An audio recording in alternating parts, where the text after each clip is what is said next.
यहाँ पर xn एक रिकर्सिव सीक्वेंस दे रखी है जिसके फर्स्ट टर्म और सेकंड टर्म गिवन है और 3 और 3 से ऊपर की सारी टर्म्स इस फॉर्मूले के द्वारा आइडेंटिफाई की जा सकती हैं।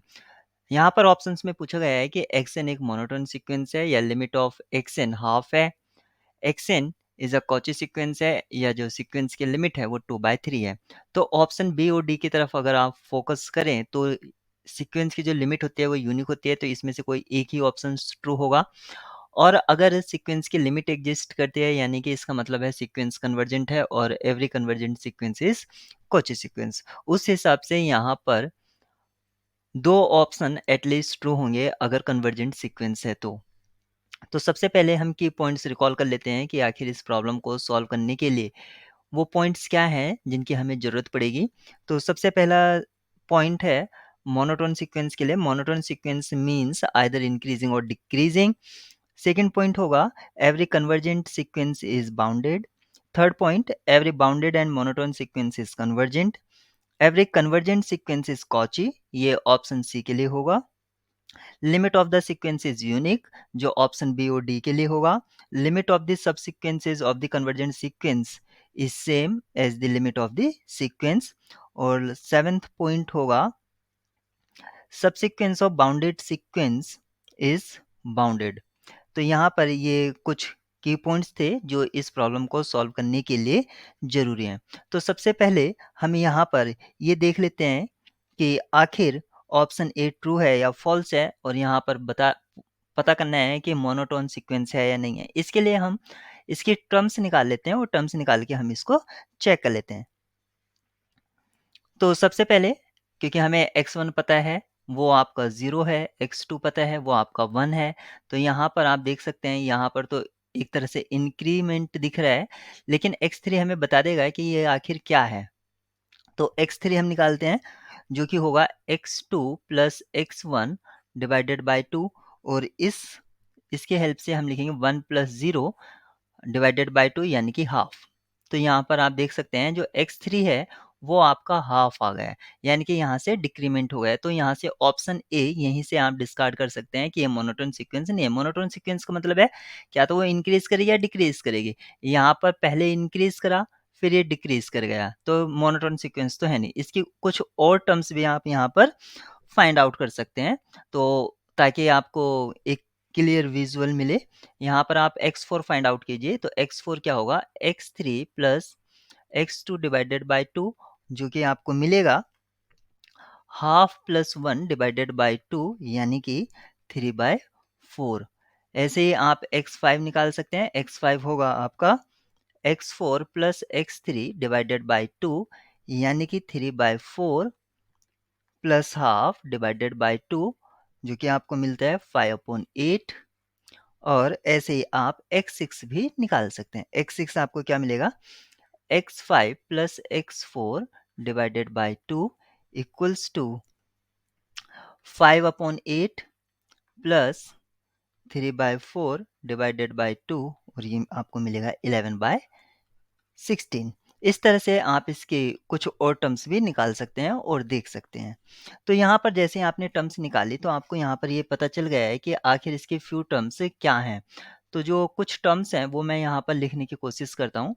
तो आपकी जो एक्स एन सीक्वेंस है अगर हम उसको रोस्टर फॉर्म में लिखें यानी कि उसके एलिमेंट वाइज, तो ये पहला हाफ होगा, ये दूसरा सॉरी पहला 0, सेकंड हाफ सॉरी सेकंड हमारा 1 था, और थर्ड आपका हाफ था, फिर 3/4, फिर आपका 5/6, और फिर 11/16, और इस तरह से आप इसकी और भी टर्म्स निकाल सकते हैं। तो यहाँ पर मैं जो लिख रहा हूँ ये इसका मतलब यहाँ पर इंक्रीमेंट हुआ यानी कि प्लस से रिप्रेजेंट किया। यहाँ पर आप देख सकते हैं यहाँ पर डिक्रीमेंट हुआ तो निगेटिव से रिप्रेजेंट किया। यहाँ पर फिर से इंक्रीमेंट हुआ प्लस से। इसी तरह आप देख सकते हैं एक बार इंक्रीमेंट हो रहा है एक बार डिक्रीमेंट हो रहा है, तो यहाँ से भी आप इसको देख सकते हैं कि मोनोटोन सीक्वेंस नहीं है। और यहाँ से हम ये भी चेक कर सकते हैं कि इसके टर्म्स जो हैं एक बार घटती है फिर बढ़ती है, यानी कि एक बार इंक्रीमेंट फिर डिक्रीमेंट, अगर ग्राफ में ऐसे चेक करें फिर इंक्रीमेंट, फिर डिक्रीमेंट, इस तरह से आपको यहाँ पर इसका ग्राफ मिल जाता है। तो फर्स्ट ऑप्शन आपका यहाँ पर डिस्कार्ड हो जाता है, जो कि आपका मोनोटोन सीक्वेंस के बारे में था। यहाँ पर हम देख रहे हैं कि x1 जो है वो x2 से छोटा है, और x3 जो है वो आपका x2 से छोटा है। और यहाँ पर देख सकते हैं कि x3 जो है वो आपका x4 से छोटा है।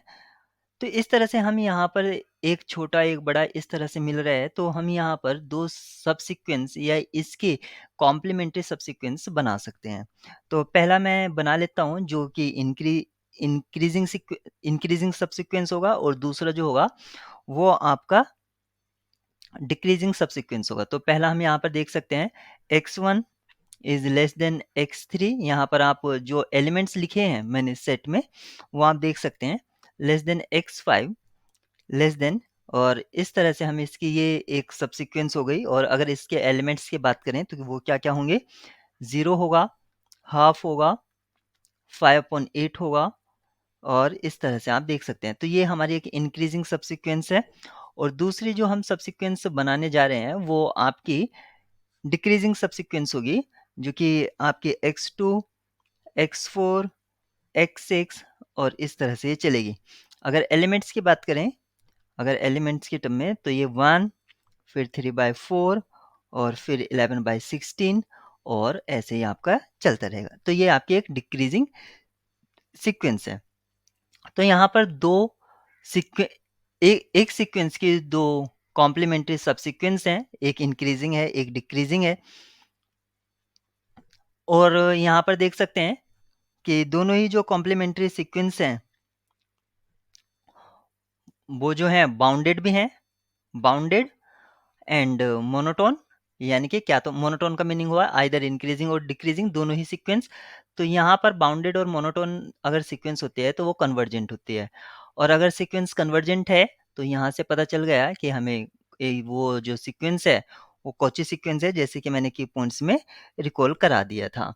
तो अब हमें ये दो चीज़ें कंफर्म हो गई, यानी कि ऑप्शन सी ट्रू है। यहाँ पर जो पूछा गया था कि सीक्वेंस कन्वर्ज कौची है या नहीं है, तो हमें ये भी पता चल गया कि सीक्वेंस कौची है। तो अगर सीक्वेंस कौची है और कन्वर्जेंट है तो उसकी लिमिट भी एग्जिस्ट करेगी। तो यहाँ पर एक ऑप्शन और ट्रू होगा, जो बी या डी में से एक होगा। तो हम इस सीक्वेंस की लिमिट भी फाइंड आउट कर लेते हैं। तो यहाँ पर आपने देखा कि जो x1 है वो आपका 0 था, x2 आपका 1 था, और x3 आपने निकाल ही लिया था।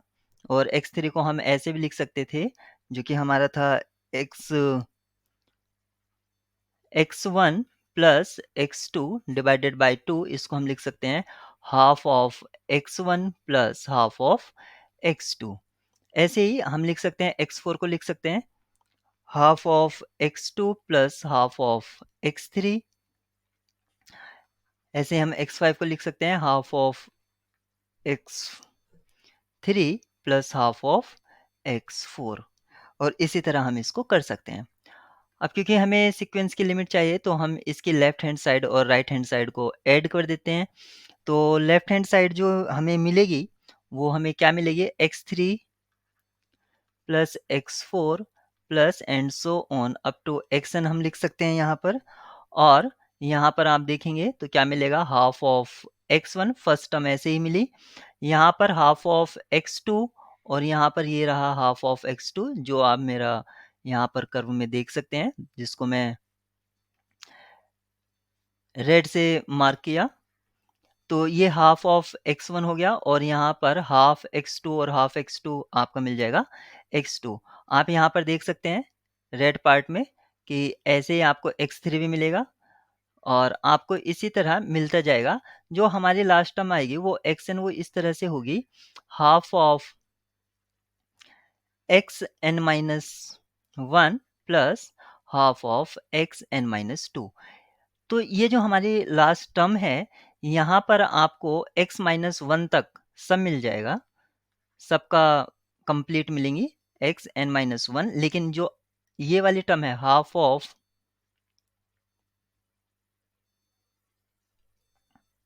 या आप इसको यहाँ पर ये एक्स एन माइनस 2 वाली टर्म तक मिलेगा, x माइनस 2 यहाँ पर, और ये मिलेगा half of x n minus 1। तो हमें ये मिलेगा। तो अब यहाँ पर जो हमें फाइनल लाइन्स मिली है, यहाँ पर आप देख सकते हैं कि ये जो half of x n minus one है, अगर मैं इस साइड भी half of x n minus one add कर देता हूँ और राइट साइड लेफ्ट साइड में भी half of x n minus one अगर ऐड कर देता हूँ, तो ये हमें क्या मिलता है? यहाँ तक आप देख सकते हैं कि अब राइट हैंड साइड में आपका हो गया है half of x one plus x two plus x three and so on up to x n minus two plus x n minus one, यहाँ तक हुआ। और लेफ्ट हैंड साइड में आपका मिला x three plus x four, ऐसे ही मिलता रहेगा ये। और यहाँ पर मिलेगा एक्स एन लास्ट में। तो यहाँ पर आप देख सकते हैं कि आपके n माइनस टू तक की सारी टर्म्स तो कैंसिल हो जाएंगी। यहाँ तक की सारी टर्म्स आपकी ये कैंसिल हो जाएंगी। तो जो टर्म्स बचेंगी वो क्या क्या बचेंगी?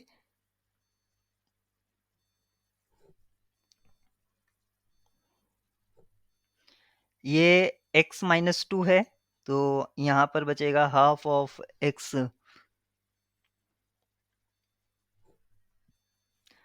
क्योंकि n तक है यहाँ इसमें इसमें यहाँ पर n तक है। एक एक्स्ट्रा टर्म ये हाफ वाली ऐड हुई है, ये दो यहाँ पर ये एक्स्ट्रा टर्म है।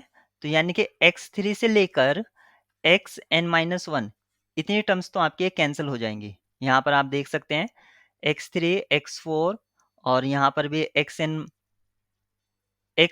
एन माइनस वन ये आएगा।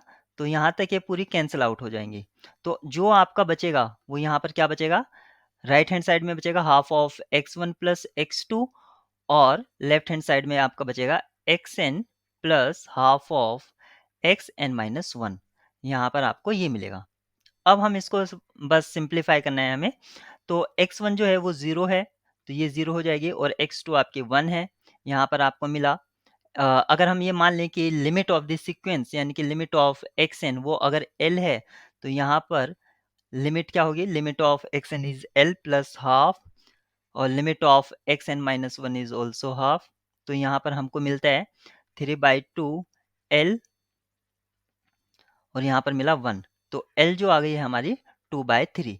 अब हमें लिमिट मिल गई है कि आखिर सीक्वेंस की लिमिट क्या थी, तो वो मिलती है हमें 2/3, यानी कि ऑप्शन डी करेक्ट है। तो यहाँ पर दो ऑप्शन करेक्ट हैं, सी एंड डी।